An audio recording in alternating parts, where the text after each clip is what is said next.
My first sense of it was the president was pretty fired up and engaged in terms of delivery. Clearly recognizes this is an important speech for him, quite obviously. But also we're going to now go on a hunt, as news people do, for the news in the speech, because there wasn't a great deal new in terms of programs or rhetoric, but there were some things. So I'm rejoined by my colleagues, Bobby Ghosh and Rana Ferrara and Michael Shearer. Michael, start with you.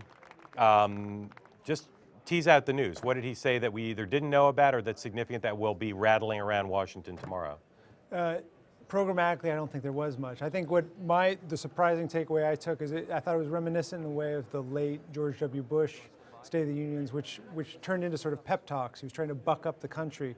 I think a lot of this, even though he talked about the difficulty Americans were having and the challenges it faced and what he wanted to do, it was very much a buck up the country, make us feel like we're headed in the right direction, which makes sense going into election year. I think the other thing that I didn't expect, but maybe should have been expected, was the going on offense on Obamacare, taking it straight, the most partisan moment of the speech where he basically dared Republicans to keep voting against Obamacare, saying that he's going to make the case that that's just politics, it has nothing to do with anything, and try and discredit it out of the bat. And challenges him, as he did with the Republicans during the campaign, and as he has in the right. past, to say, if you got something better to replace it with, bring it forward. And Republicans are preparing things. Yeah. I mean, there won't be as comprehensive, and he'll criticize that. He'll say it doesn't count. But Republicans are aware of that criticism and are actually concerned about it and are trying to find a way, as they move into this election season, to blunt that criticism, which they know is coming from Democrats. Okay, you're watching there the president depart the hall,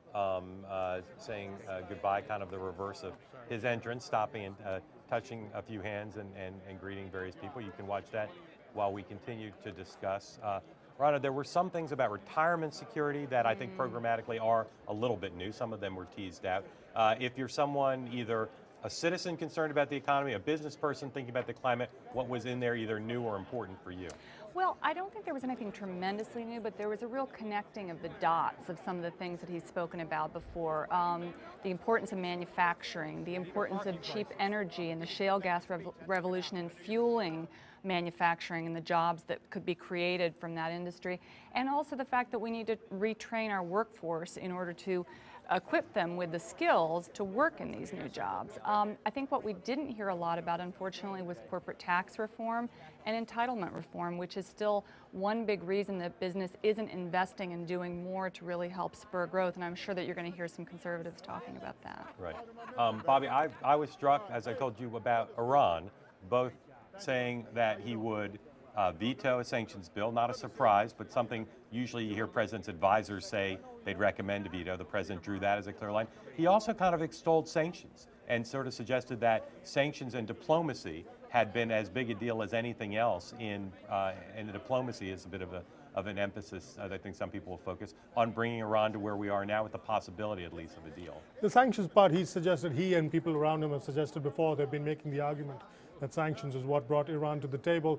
The Iranians, of course, are arguing that more centrifuges is what brought the Western powers to the table, and you can argue that square or round. But you're absolutely right. Coming out and saying that he will veto any new sanctions proposed by Congress might have been directed as much to fellow Democrats as to Republicans. But he's trying to sort of head them off at the pass. I'm not sure that's enough to stop them, because there's a lot of political grandstanding to be enjoyed if you're one of the senators backing the sanctions, and I suspect they will at least continue pro forma to push forward with that, and we've discussed that as well earlier. On the whole, from a foreign policy point of view, quite disappointing, I would say. Not very much that was new. He seemed to be checking off a few boxes as he went along. Some of it was a little far-fetched, the notion that under his administration they've been promoting democracy around the world. He didn't mention Egypt as a place where there's not been so much promotion and very little democracy. As we said at the top of the hour, he mentioned only in passing Asia, so the big Pacific pivot has not happened and doesn't look like it's going to be a big part of his thinking this year going forward. If this was his setting out his foreign policy agenda, it's still very much where America's foreign policy has been for decades, which is in the Middle East. Iran, Syria. He didn't mention the humanitarian crisis, which is epic now, but he mentioned Syria a few times. He did bring up the fact that Al-Qaeda was resurgent in many parts of the world, although he offered no real fresh prescription on that.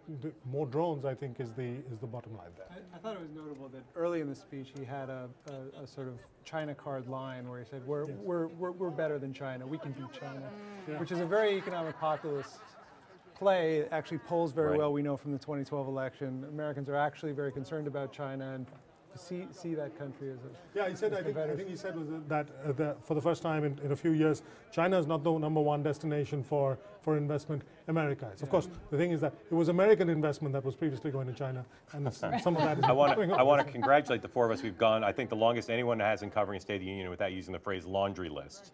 So that's great. In that regard, unless I missed it, unless my word search failed, he did not mention Russia. He did not. He mentioned in past. He did mention Ukraine. One just throwaway line there, which I took to be a little jab at Vladimir Putin, but I don't think Putin is particularly susceptible to things like that. He talked about Sochi and the Olympics, and that was the closest he got to mentioning Russia. And no real, apart from that throwaway line at the top, no real mention of China either. Right. So, Michael, obviously one of the things we talked about at the top, this notion of executive action, saying he'd work with Congress. Overall, in terms of tone and emphasis, would you say this was a speech where we see the president leaving the hall now? So we will have the Republican response in its entirety coming up in just about 5 minutes. Overall, would you say the speech was more in terms of reaching out to Republicans or more drawing lines and confronting them? I think there's a lot of talk before the speech about how this is a year of action from the White House, about how we're going to take these executive actions. I think if you add it up, and I haven't done this, the laundry list of what he said he's going to do by himself versus what he was asking Congress to do with him, the stuff he's going to do by himself is much smaller in scope and importance than what he was still asking Congress to do. He's really limited. He can talk the talk, pretend like he's the guy in charge of everything, but there's not much he can actually do, and he didn't really offer that much new. So I think it was a combative speech more than it was a conciliatory speech, but at the same time, he was very clear he needs Congress. I think that that's true on the economic front too. The big stuff, tax reform, entitlement reform, you really need to have buy-in. The things that are near and dear to his heart, like the growth of manufacturing, retooling secondary education, he spoke a lot about. But again, these are sort of at the margins. The big picture stuff requires Congress. What would you say, all three of you, the biggest moments of reconciliation of bipartisanship? Israel got a bipartisan applause. Were there other things you heard on foreign policy, national security? On foreign policy, not so much. Of course, there's the usual, you always expect bipartisan applause when the military is invoked in any way, shape, or form. I think in Afghanistan, the fact that we're drawing down is something that is, whether it reflected itself in that hall or not, is universally popular in this country. Beyond that, no, there was a moment of realism, I thought, on his part when he said that the negotiations with Iran might fail. That too, just like the vetoing, the idea that he would veto any new sanctions, that too was a little bit surprising. But it's a realistic admission of what most of us have known. Right. He didn't say what would happen if the negotiations did fail. There was a lot of clapping too at points where he invoked the American dream and social mobility and the importance of that. And hard to come out against the American dream. Hard to come out against it, although it depends on how you go about it. We know that inequality actually decreases social mobility, and that how we deal with inequality is often a very partisan issue. But you heard a lot of clapping about the idea that we want to increase social mobility in this country. The way he talked about energy on that was interesting. You can see it evolving over these addresses to Congress since he came in. Remember, in that first address, he called, I think, oil yesterday's energy. And now he was really championing his all-of-the-above strategy.